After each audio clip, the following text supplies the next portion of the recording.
Oh, jolly times with this one. The Red, Gold, and Bold podcast back at it here talking Chiefs football. Is that it? Is that the end of the line? Are we done talking about championships for this Kansas City Chiefs football team? Is it time to accept the reality that they're just not a championship team? Or is Eric Eager going to have some magic stat that will explain why the Chiefs can still get it done? We'll talk about that. How much of this goes on Mahomes? How much of it goes on Andy Reid this time around in the loss to the Raiders? Does Reid need to carry a heavier hand when it comes to disciplining this football team? Is Kelce still a game changer? Blocking problems, they're not just for tackles anymore.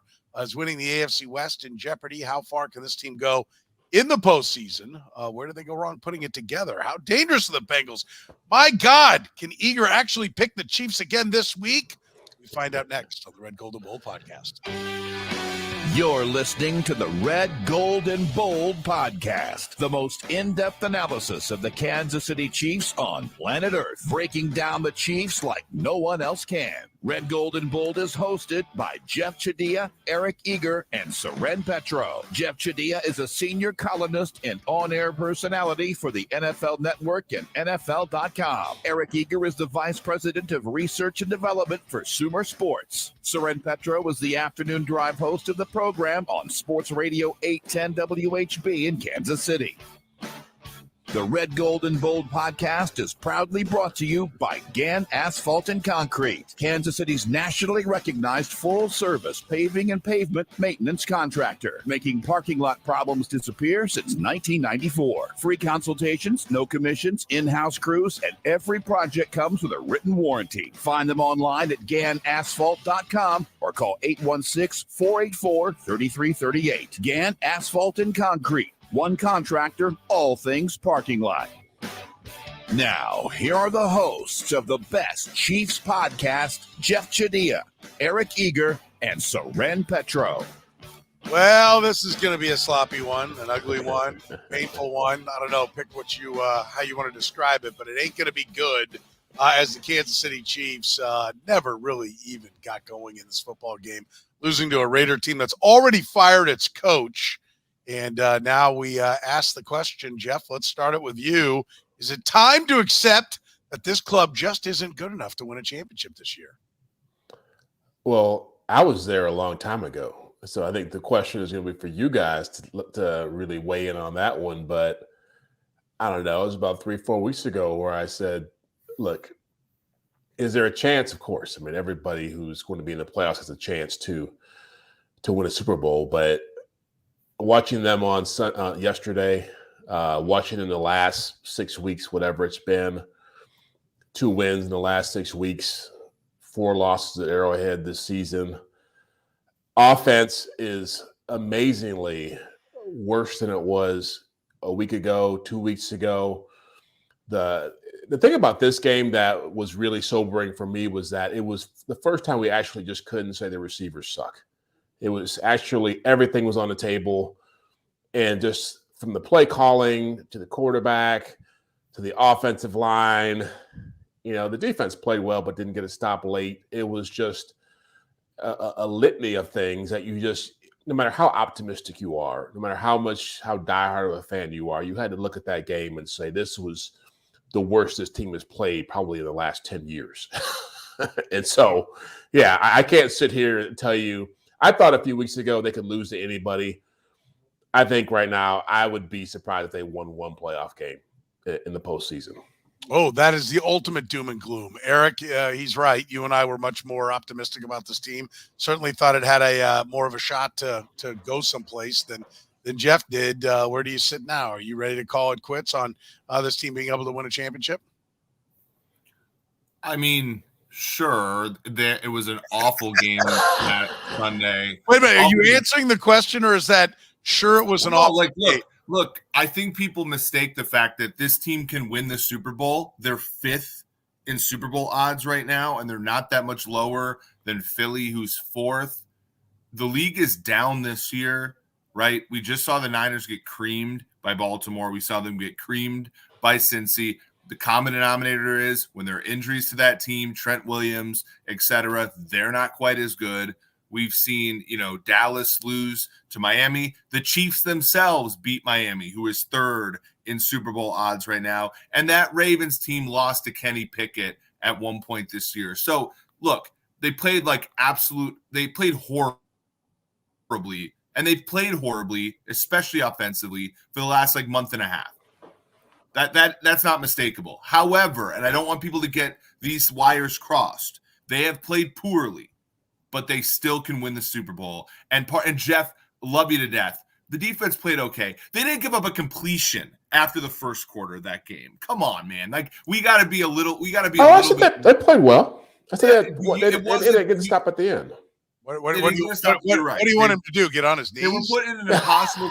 They were put in an impossible position of do not give up another point the rest of this game, and they did it. Yeah. And so I think that this team, if you literally get the offense 10% better, 15% better, I think you have a shot here. And I'm just going to point a couple things out. Okay, 2020 Bucks, a team that famously won the Super Bowl, a 38-3 loss at the hands of New Orleans at home. They lost, obviously, the Chiefs. They lost to the Rams. That team got embarrassed. They lost to Nick Foles' Chicago Bears that year. The 2021 Rams lost to the Arizona Cardinals by 17, a team that was pretty bad. Lost to a Tennessee Titans team that had Adrian Peterson as their starting running back.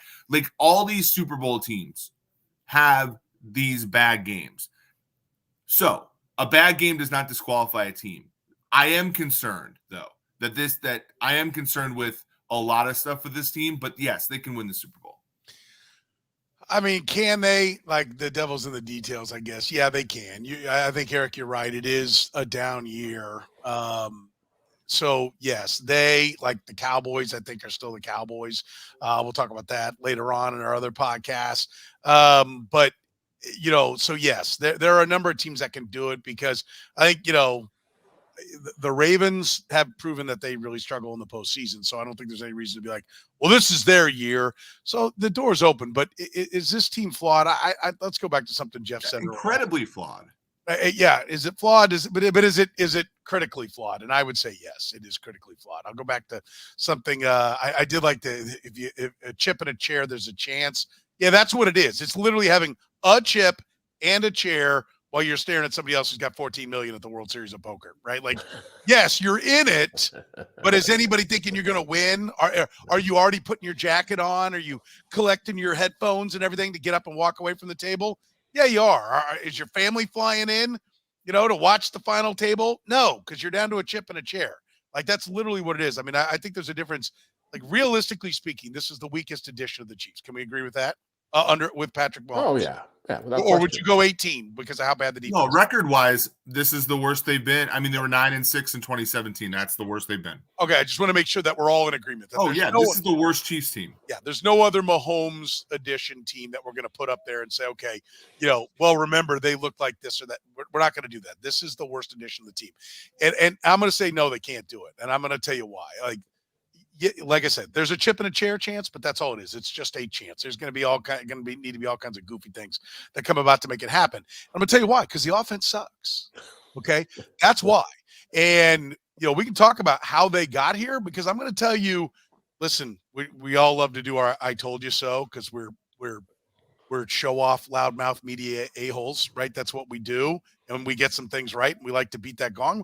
But I'm going to tell you, I think the seeds of this were sown when they re-signed Chris Jones 5 years ago. Having that much money on a defensive player, they didn't ever do it in Boston. And they made it work while Patrick Mahomes' number was growing. And we may look back and last year may be the biggest heist ever, that they were able to win with both Chris Jones and Patrick Mahomes against the cap. Because I think what we're seeing is this is by far the best edition of the Chiefs defense. And it's the worst edition of the Patrick Mahomes Chiefs. I hate to say it, but we're just seeing something, Eric, you've talked about for a long time. It's not that defense doesn't matter. It does matter. And it's a great thing, but it can't come at the expense of your offense. Well, and the other part is it's not even, to your point, at the expense of your offense. When's the last? They haven't used a first-round pick on an offensive player since Clyde. I mean, I guess you could count the Orlando Brown thing, but the thing about Brett Veach, who I think on balance has done a fantastic job as the team's general manager, but they they focus on pockets of the team for an extended period of time that the roster broadly, especially on the offensive side of the ball, is just really weak. The defense is really good at all three levels, has incredible depth, and has superstar power in not only Jones, but L'Jarius Sneed, who held Devontae Adams to 4 yards on 6 targets yesterday. So Brett Veach, like, I have no doubt in my mind that when he goes into next offseason with the mandate, rebuild the wide receiving core, we're going to get a good wide receiving core next year. Like, we got the offensive line was good enough for the last 2 years. After he had that mandate to go from nothing to what they have now. The defense has rebuilt itself after the 2021 year, which was a debacle. Like, Brett Veach is going to fix this problem. My question is, in the future, can they walk and chew gum at the same time? Can they shore up defensive depth at the same time that they're, fixing the wide receiving core? Because to me, it feels like there's been a little bit too much either or there. It's like, and I get it. Like, look, let's look back and think about the decision making. It's like Pat can't help the defense, so we're going to give resources to the defense, and we're going to trust Mahomes to make do with what's on offense, which is generally the better of the two gambles. We're just seeing the better of the two gambles come up snake eyes because Patrick has not been able to overcome this for reasons that, like you said, were not existent last year. Well, also, don't you feel as if my take on this is that they got too drunk on Patrick being able to be an MVP level quarterback every year, and they put him in a position with people who were not up to snuff. I mean, really, the issue I have with this team right now is that the talent isn't that good on offense. It's okay to say that. It's not that good at tackle. It's not that good at receiver, and that's on them. They chose these people. So I'm not so certain that they're going to go out there and pick the right receivers the next time because they drafted a certain type of guy. It's not a given that they're going to go out and be able to spend money, big money, and get a guy like, I don't know, whoever we're going to throw out there, the Mike Evans, the T. Higgins, guys are going to get franchised. Some of this stuff is not going to be available. When I look at the Rams, who were trotting out Cooper Kupp, who was Offensive Player of the Year, a 3rd-round pick, Puka Nacua, who was a 5th-round pick and is going to set a rookie record for receiving yards, they went and drafted a certain kind of receiver who could produce. And this team has drafted receivers who are projects, who they think they can turn into receivers. And they're paying a heavy price for this right now. It's a big part of what's going on here. So I hear what you're saying that, hey, it sounds good. They're going to go out there and rebuild this, but there's no guarantee it's not going to look any different next year. Yeah, but do you think, though, I mean, yes, you're absolutely right. And I think that when you look at, because I actually messaged, I was actually talking, I think to Sam McDowell, actually, who listens to the show. And I was like, Jawan Taylor's they're kind of their last like big money bad move in a long time. And yet, like, when you actually look at it, it's their first big money move in a long time. It was, Hitchens, Watkins, Yep. Frank Clark and all of them. And like, honestly, those didn't do that well. And then they drafted well, they've developed well. Mahomes has covered up a lot of stuff. And then now they went back in with like MVS, Juju, kind of small dollar stuff. Jawan Taylor has been an absolute unmitigated bust, to your point, Jeff, in evaluating that player. And that's going to cripple them a little bit for sure. And they thought he could play left tackle. They thought Kadarius Toney could be a number 1 receiver. These are things they said out loud. I also like Quinn's message here, which is very, I think, apt, which is, I can't remember who said this, and I hope it's public. If it's not that big of a reveal. But when you look at Cleveland's roster, and I know that this is like an actual thing that they set out to do, there's a veteran in every room, right? There's a veteran in every single one of these, like, and you pay a little bit more for that, but obviously you get more. There's these nonlinear effects that happen when you have a really good when you have a veteran. There is not an adult in the wide receiver room.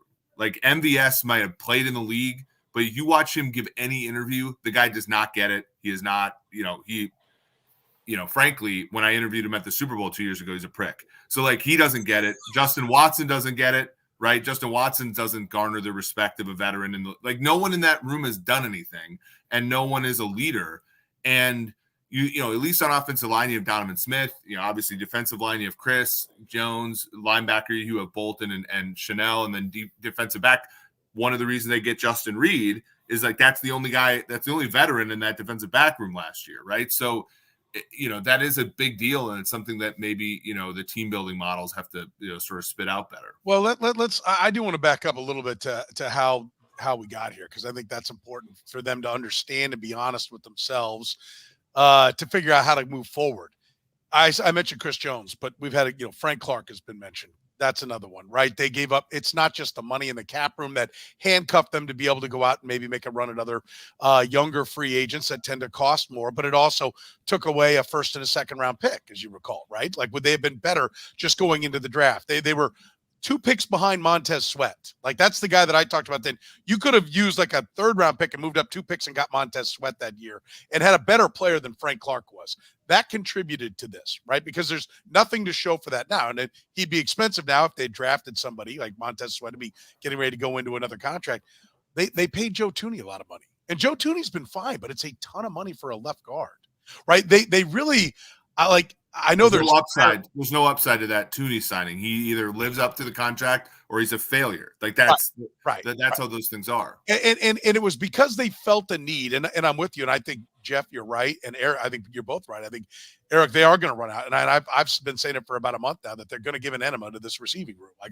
Brett Veach is going to, he ran out onto the field at the Super Bowl and told Patrick Mahomes in Tampa, we will fix this offensive line. Like, he felt compelled that day to say, we will get this done. And they headed out on a mission, and it didn't matter what it was going to cost. It didn't matter what it cost in draft picks. It didn't matter what it was going to cost in cap room. They were going to fix that offensive line. And I think that is a little bit scary that they're going to run out and do that as well, because it won't matter in cap costs and it won't matter in draft picks. He's going to go out and spend it. Now, I'll say this, that will help them in the short term, but isn't a part of what's going on here, Jeff, is that by getting Thuney, by getting Frank Clark, by doing all those things, they're paying the bill now for going for it then. Yeah. Right? Eric and I have talked about, play the long game. That's easy for a couple of, a math nerd and a badass talk show host to say, where nobody's breathing down our necks and you haven't won a Super Bowl in 50 years. That's easy to say, play the long game. But really, and I think where the fans maybe need to lose a little venom is they poured it all into winning, and they did go to 3 Super Bowls. Won 2 out of 3 Super Bowls. And this is just a little bit, Jeff, paying the bill, isn't it? Yeah, it's the winner's tax. No question. And look, I mentioned the Rams, and I put Kyron Williams, their running back, second-year running back, was having a great year into that conversation as well. When you operate that well, you still have to draft well. And you have to draft well in the second day and in the third day. That's where you're going to really make hay. And so, yeah, I think when we talk about giving this receivers room an enema, we have to understand that when they did that with the offensive line a few years ago, that Mahomes was still on his rookie deal. Like, now it's a lot harder to go out and spend that kind of – you have to still compete with people. It's not just we want who we want. We're going to go get them. These guys are going to have leverage, who are really good players who can come in and help you right away. And if they're what they would have paid Tyreek Hill would be a bargain compared to what's going to be on the market this coming year.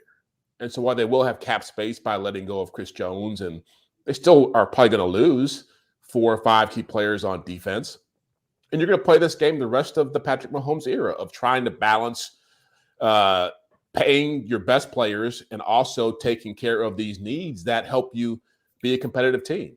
One thing we have not talked about here, which we'll get to later on, is that we're starting to see the reality of a Travis Kelce less offense. And so getting great receivers getting more receivers is great, but this offense revolves around him, which is a big part of why it's not working as well. So, yeah, I think there's a lot of things that go into this, but one of the most underrated parts of their success over this last 5 years, this team had great chemistry. And we'll get into this when we talk about Kelce. They don't have great chemistry. They're not having a lot of fun. They're not having when they go out, it's like a slog watching them play offense nowadays. It's just there's so much frustration and bickering and lack of accountability. Someone mentioned the lining up stuff. Someone mentioned how play calling could be a part of this. It's a part of this because this team will get better when they start saying, we're not that good. They still keep operating as if it's 2019 and we're just going to roll out these plays and it's going to work. And it's that those days have passed. Jeff, that's when I watched their game yesterday.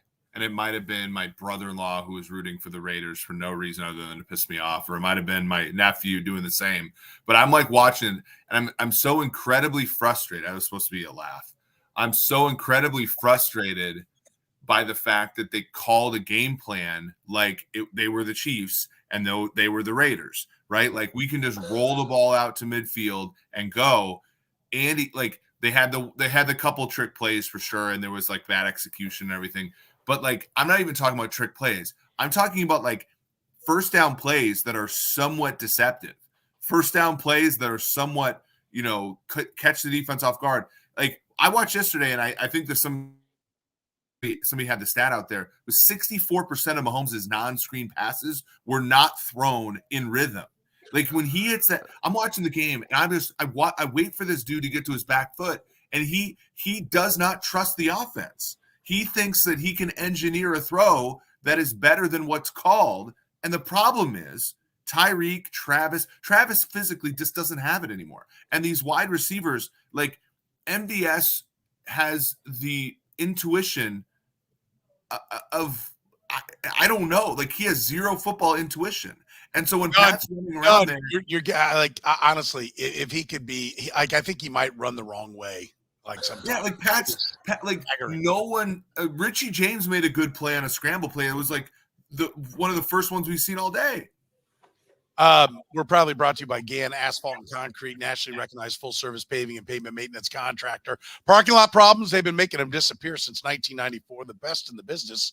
Why risk accidents and liability in your parking lot? You can get your parking lot restriped today. Brightly striped lots cut down on those accidents, cut down on the liability, cut down on your wasted time. Let Gann Asphalt and Concrete take care of all your parking lot issues. One contractor, Gann Asphalt and Concrete, all things parking lot. Find them online at GannAsphalt.com. Jeff, he's dropping the ball a lot, and Travis Kelce has battled that at times in his career. He's also made incredible catches, but we saw him short arm the ball against the Patriots a couple of weeks ago. More drops in this game, even like bobbling the ball on one that he put his shoulder down and just fought for 4 yards through 3 or 4 guys. He's tough. He's a Hall of Famer. He's all those things. Like I want to try to make sure we give credit the to caveats. A guy had a great career, the caveats, but he's not catching the ball. Like, is he really? And I know Eric uses some of the tracking data as well. And Eric's been telling us for 5 years he's been slowing down a little bit every year. Is that really it? Or is he just not catching the ball? Is there just no one else to draw anything away? And now we find out that like he's, okay, now the lack of athleticism that's maybe been there for 3 or 4 years is exposed because there's just nothing else around him. Yeah, I mean, I think even from last year to this year, it's obvious that he's declined.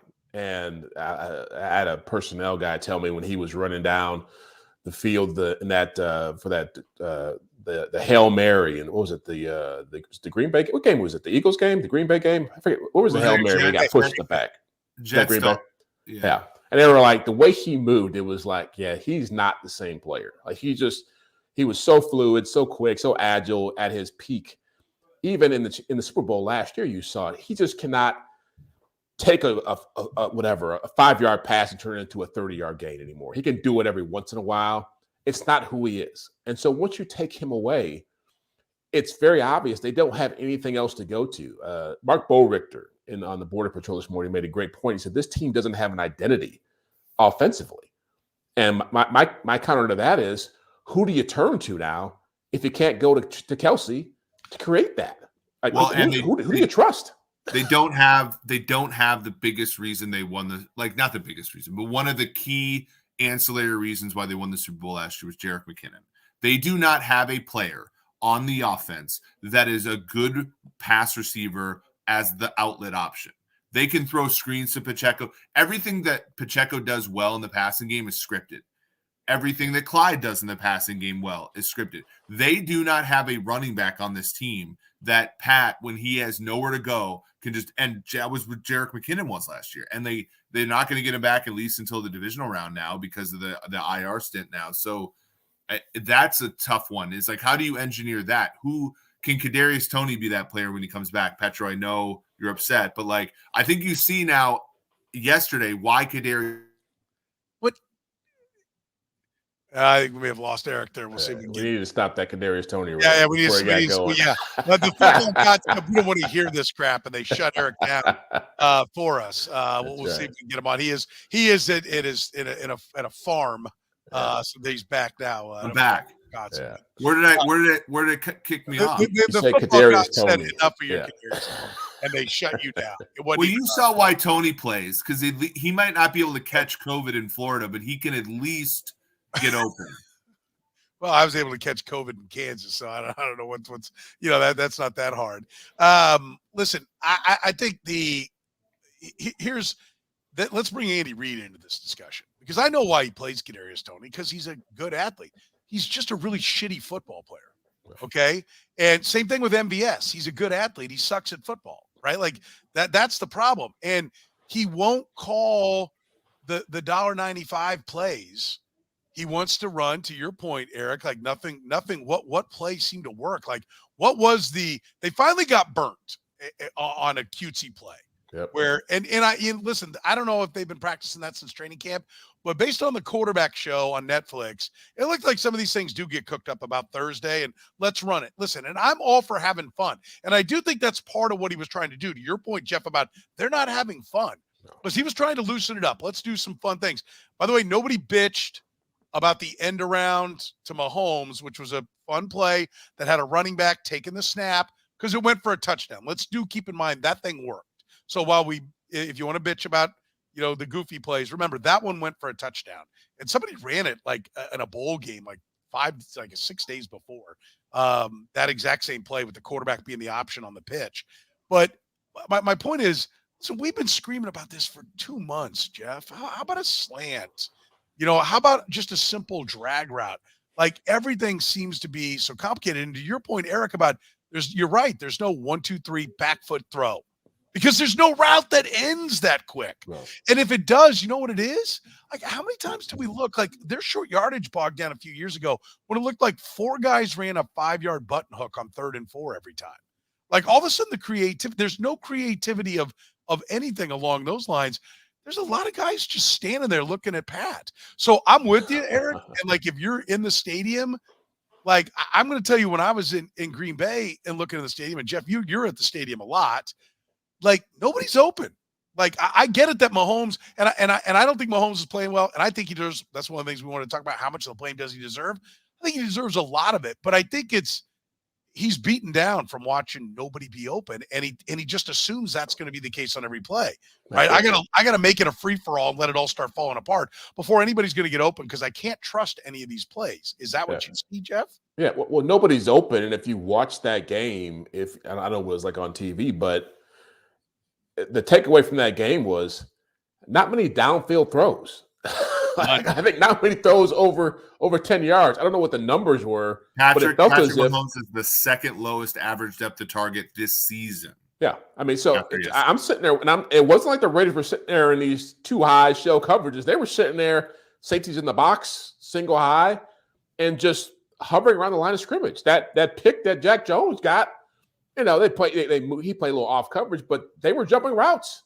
Well, and so when you have an offense where teams have finally figured out what I was saying about Rashee Rice's success, is like teams are going to start playing these guys that throw it short, and they're going to start tackling them.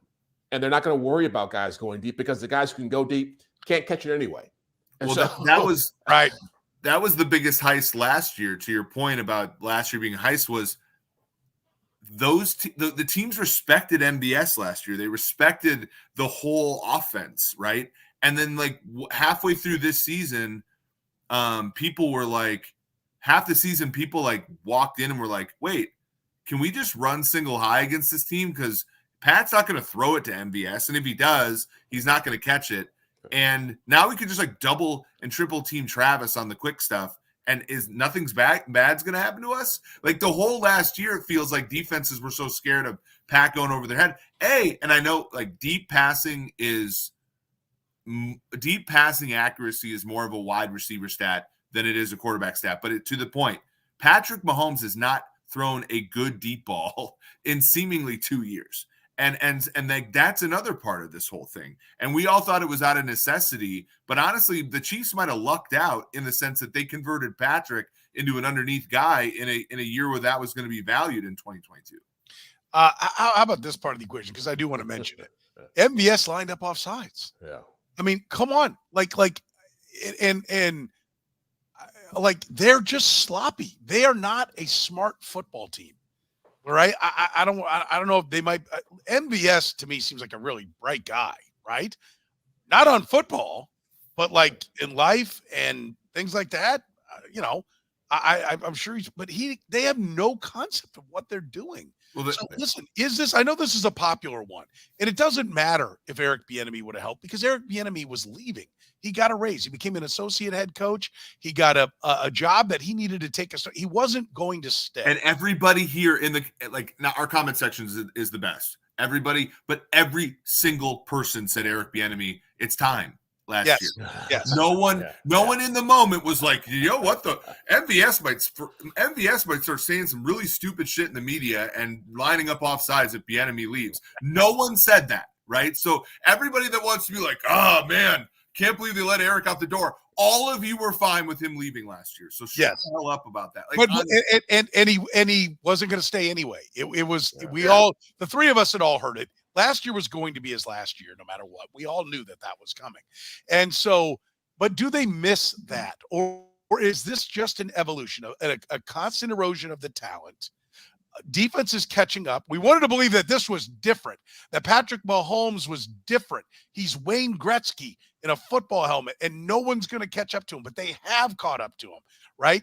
Is it all just all those things coming together, or is there some element of they need somebody to kick some ass in that building? And Eric Bieniemy was the guy where he may have driven them crazy. Maybe he brought them together because they were pissed at. I don't know. Do you buy that, Jeff, that they're missing that part of the equation? Or do they just have too many guys that are not football, are not either passionate about football or are not smart when it comes to football? Or both. This team has an accountability problem and it has a leadership problem. And they don't. And when I say a leadership problem, they don't have enough guys who've been in this league long enough to lead. When you really think about this roster and you think about the age of it, most of these guys have only been in the league 2 or 3 years, and most of what they've experienced has been high levels of success. They either have rings, or they've been in AFC Championship games their entire careers. And so when you're going through this kind of stuff, I say it all the time, and it's why. And again, people think I'm a hater for saying this years ago, but it's like when people start talking about, oh, they're going to win 8 Super Bowls and they're going to break all these records and Tom Brady is going to be the second best quarterback when Mahomes is done. It's very hard to do what the Patriots did. And one reason they were able to do it was because every year they knew they had to start over and rebuild what they did before. And they also knew that future Hall of Famers were getting run out of the building. We're getting whacked. And so there was always a sense was no matter how big you were, no matter how much money you made, no matter how highly drafted you were, if you weren't getting it done or they felt you were expendable, you could be gone. And look, I love Andy. I've known him for 20 some odd years. And when I started at Sports Illustrated, he was the first interview I ever did in the NFL in Philadelphia. But, he's definitely turned into like the nice grandfatherly coach who wants to make everybody happy and have fun. The quarterback is, a phenomenal talent, generational talent, but he's not a get-in-your-face type guy. And so, yeah, I think that who does that? Sometimes you have to have people who get in your ass. and there's not enough people in the building. Again, going back to Travis and Mahomes and the way the chemistry was before. If you remember, I remember pictures of these guys at Turks and Caicos with all the receivers on the beach doing all this stuff back when they were younger, and Halloween would come around and they'd be on the news going to whatever haunted houses together, and it'd be Kareem Hunt and Travis and Mahomes rolling in with their ladies, and they don't do that stuff anymore. And over time, what you end up having is guys who are highly successful and have all the accolades like Travis and Chris and Pat, and then you have all these young guys who are trying to figure it out. And I guarantee you the young guys who are trying to figure it out, specifically the receivers, have a hard time getting on board. You want to win championships, guess what? Everybody's got to be rolling in the same direction. That was 19. That was 22. From day one, this team hasn't been that way.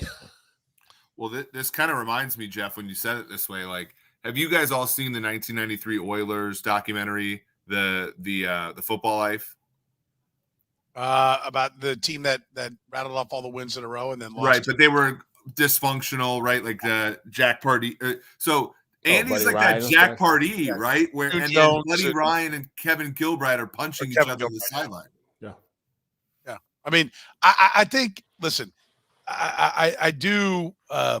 It's always a lot of things, right? It's never just one thing that brings it all together. But to your leadership point, Jeff, like Travis Kelce, I think is a guy like, and this is why I think Bill Belichick, there would never be a New Heights podcast, right? With Bill Belichick.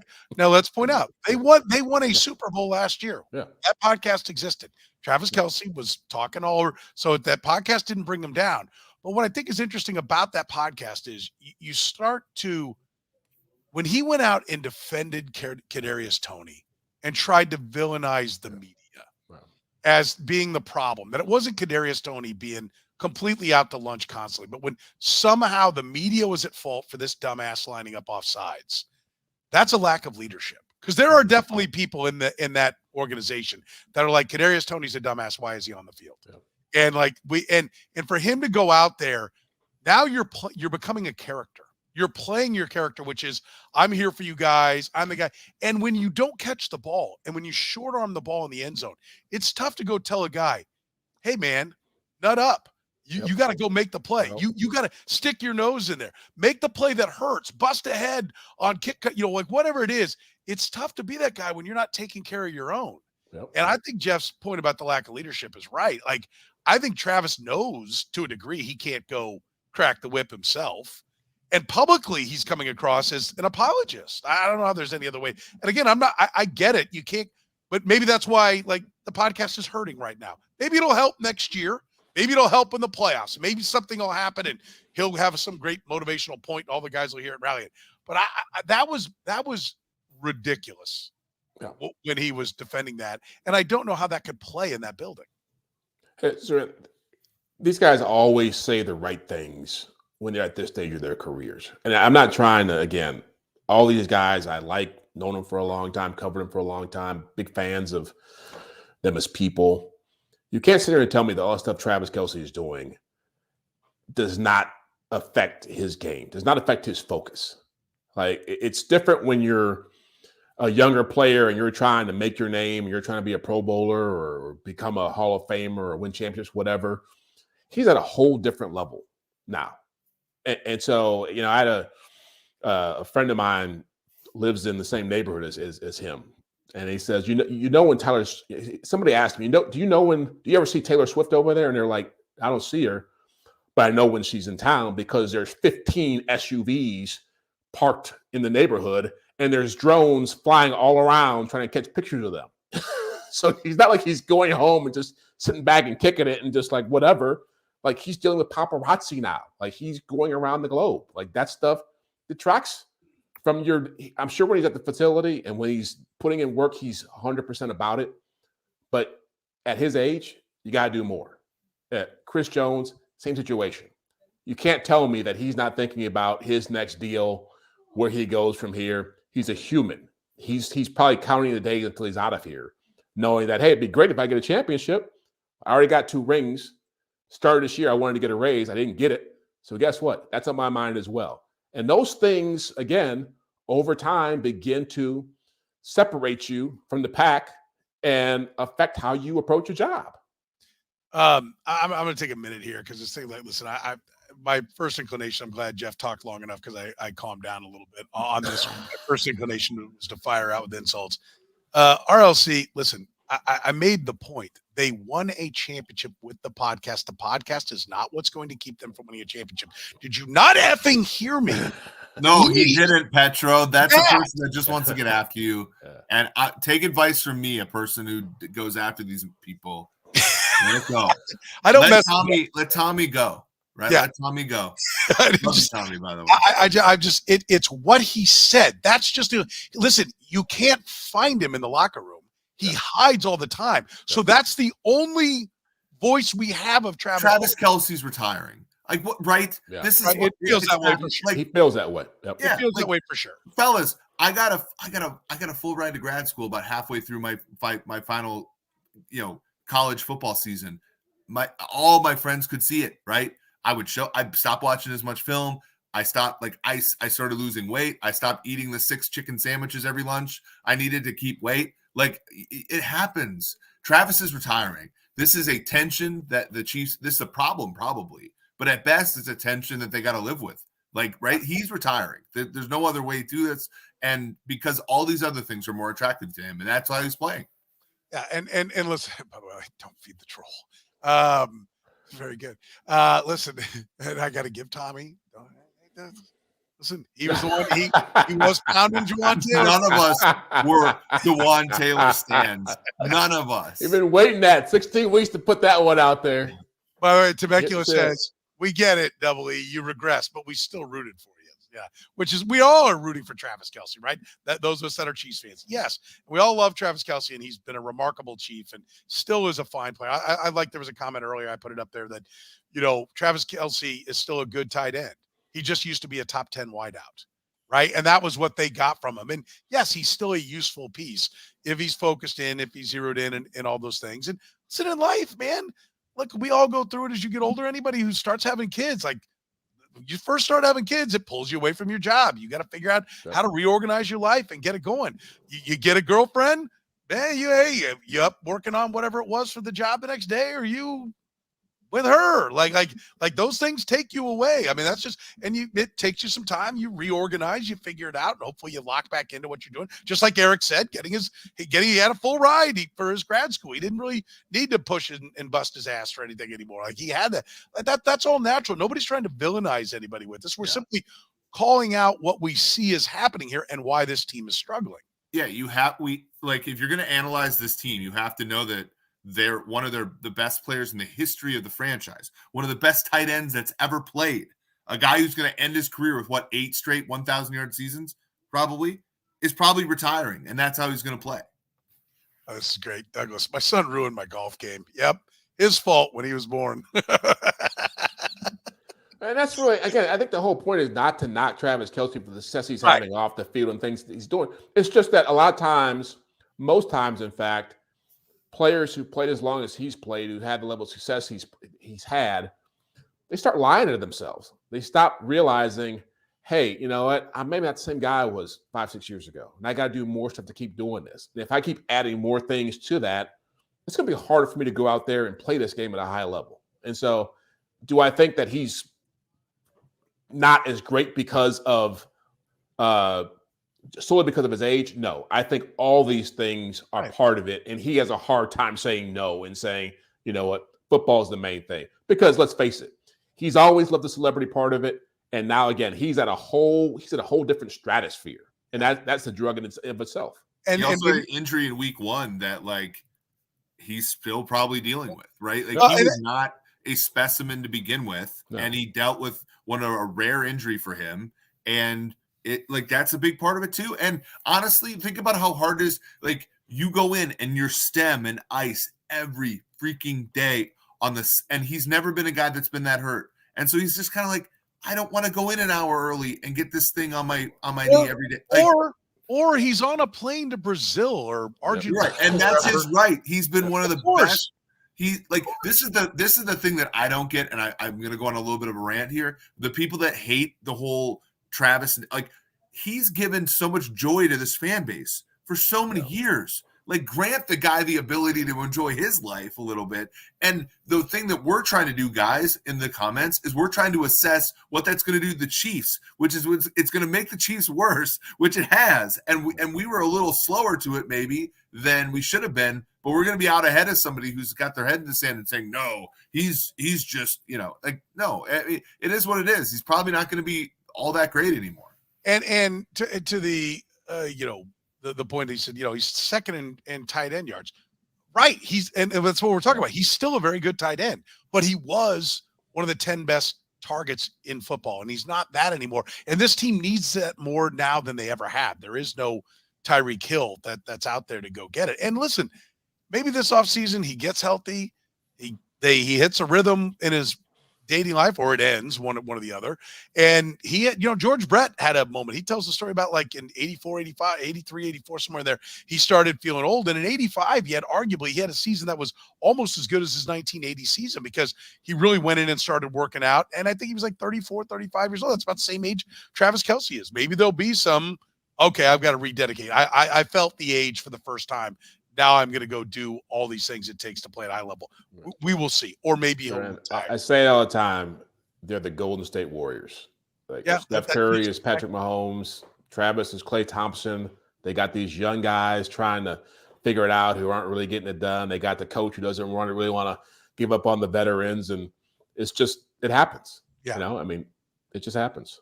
With free consultations, no commissions, and in-house crews, plus every project with GAN Asphalt and Concrete comes with a written warranty that can make your parking lot safer. Focus on your business, whether you own your business or you manage a business. They can handle any and all parking lot problems you might have. They're the best in the business. It's GAN Asphalt and Concrete. Online at ganasphalt.com or call 816-484-3338. On the offensive line, because we got a couple other things to get to here real quick. It's more than just the tackles now, right, Eric?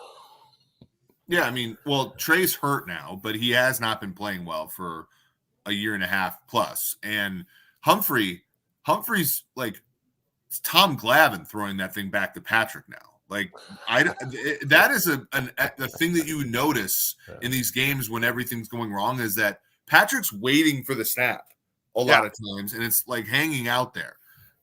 He's never been a good snapper of the ball. No, but but it's noticeable now. And it's bad.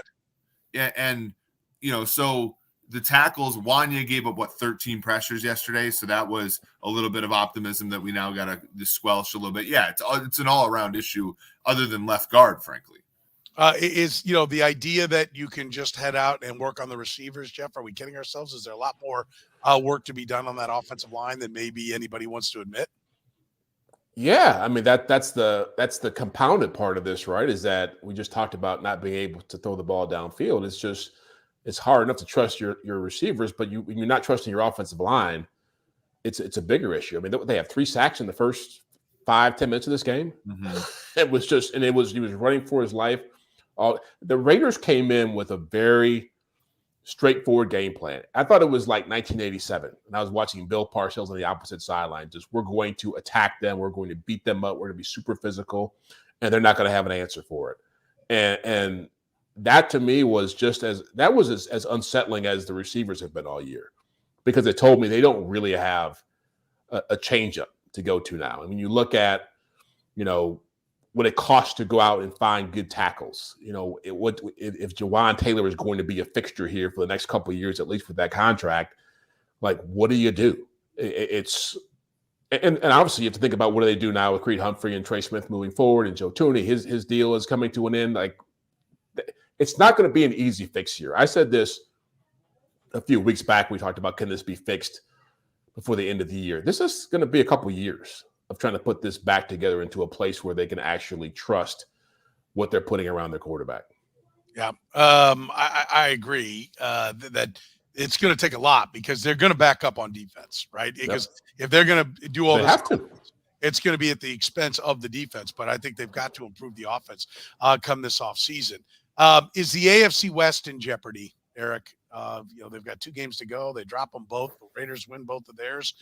They would lose the division to the Raiders. Is the AFC West in jeopardy in your mind? No.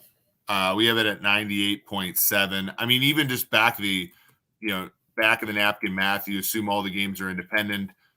So that'd be, 0.5 to the 4th power. That's just a 6% chance. Obviously, the Chiefs are more than coin flips in 2 of their games, and the Raiders are less than coin flips, I believe, at least in 1 of their games. So, no, it's still incredibly unlikely that they don't win the AFC West. In fact, I think it's more likely, obviously, by a decent amount, that we see Blaine Gabbert start Week 18.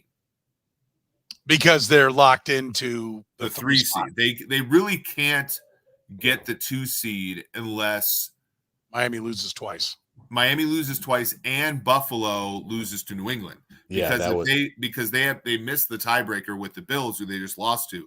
So the Miami has to somehow lose 2 straight and still win the AFC East for the Chiefs Yeah. to get the 2 seed. So they're basically 3 seed if they win one of the next 2. You'd like it to be this week against the Bengals, A, because you hate the Bengals, but B, because you can then rest people, because that's really what this team needs, right? Patrick he looked like me after a 40-minute run on the treadmill the other day. Like after one of those runs, it was like they need some time off too, right? Like they need a break. They're not going to get it, as we know now that the 1 seed's gone. They'll get it if they take a week 18, right? Like if they. Well, I see what you're saying. Yes. Yeah, like they need to sit Patrick down and be like, look, man, you're like, we're going to build this thing back up. We're not going to use any of the good plays in week 18, and then we'll try to win 4 straight here, because like that's really the only, like, and hopefully that would be a good outcome, given where we are now. Is the AFC West in jeopardy, Jeff? No, I don't think it is. As bad as yesterday was, and as much as I think they can lose to anybody left on the schedule, I don't see them blowing that, because Eric's right. The Raiders are going to have to, or the Raiders will play the Broncos at the end of the year, and they've got, I think, Indianapolis this week, and so they have to win 2 games. And the Chiefs, the odds of that happening just aren't great. And so I think that they'll win it. But as far as going anywhere in the postseason, I can see them losing it their first home game, to be honest with you. I think coming to Arrowhead does not scare anybody anymore. Well, especially, like, by the way, can we, and maybe we'll talk about this a little bit more in our next podcast, but I mean, the Christmas Day thing is a flop as far as like, it's maybe one thing to get 18,000 people in a basketball arena. That thing was, what would you say, Jeff? 2/3 full? Yeah, 2/3. When I walked out there to do my pregame stuff, I looked at the stands and I thought, man, it's gonna be an ugly game. There's no energy. The club level was probably 20% full. Yeah, the vibe out there was so anti-Arrowhead from what we come to expect. Yeah, it was not. It didn't work in person. I'm sure they made money. I'm sure people were watching like crazy on TV, but to be there in person, it was not a great environment. Yeah, they're going to need to think about paper in the house or dropping the price for that game, because it was an ugly look on TV. I'll be honest with you. I mean, it was like, for all the hype that Arrowhead gets, looked like a bunch of empty seats to me. Which is also the organization being a victim of its success. I don't think people feel like, oh, we can't miss this. This is chapter 16 of the run to another championship. Like, no, and I think that's, we're seeing what the Patriots did, fighting through that boredom, and making it special every time is something that's hard to do. Eric, so where do they go in this postseason? Yeah, I mean, the most likely thing is they get in the 3-6 game. They're underdogs at home to the Bills, and they lose. Really? I mean, the markets have them at 17-2, like, so around 10%. I think that's about right. So I think there's a 10% chance they win the Super Bowl, but frankly, I think there's a 50% chance that they lose in round 1 to the Bills, maybe more. I think the Bills will be favored in Arrowhead if there's no major injuries, from here to then. I think if the Bills don't win that division, they'll be favored here at Arrowhead. And so, what teams do you feel good about Kansas City going up against in the postseason that are likely postseason teams? I mean, anybody but the Bills and Ravens? No, I think you don't want to see the Browns. They across the 50 against the Browns. Yeah, you don't want to see the Browns. Yeah, like you thought Max Crosby was a problem. Myles Garrett, man.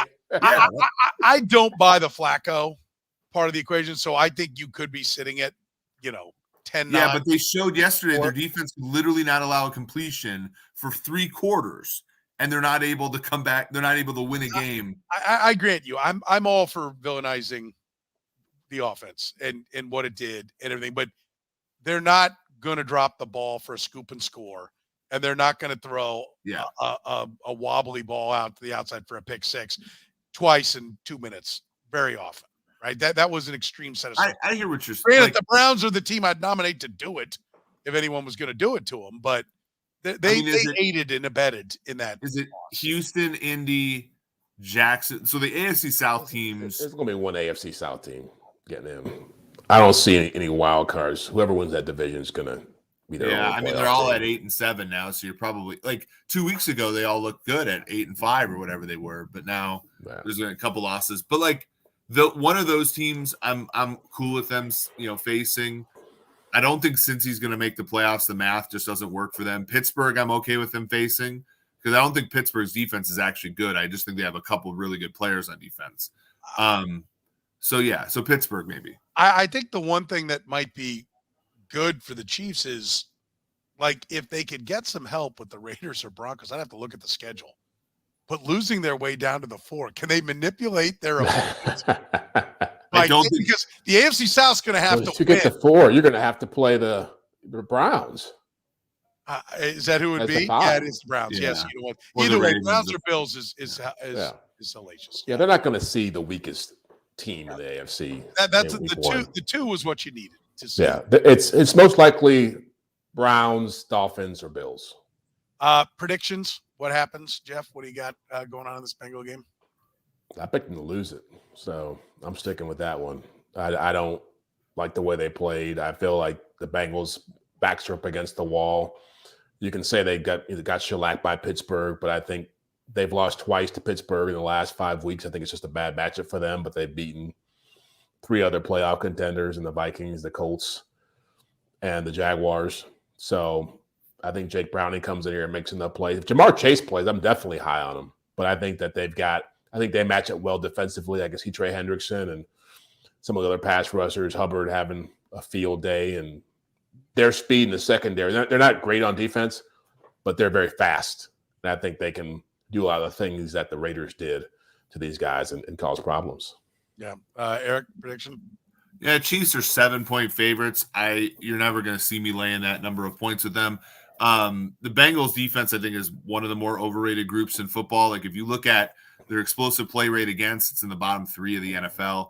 Not that the Chiefs can necessarily take advantage of that, but like they are weak on defense.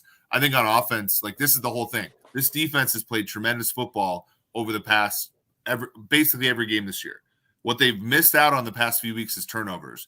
Jake Browning could be the guy to give them turnovers to get the short fields. Because honestly, whenever the Chiefs get the ball at the 25, to Jeff's point earlier in the podcast, I cringe every freaking time now. I want them to get the ball at the 18 of the other team one of these times and actually just like punch it in. I think Browning is either going to roast them and Jeff's going to be right, or Browning's going to throw enough interceptions where this point spread makes sense. When Clyde Edwards-Helaire was loose, I'm like, I even said, if he doesn't score, they won't win.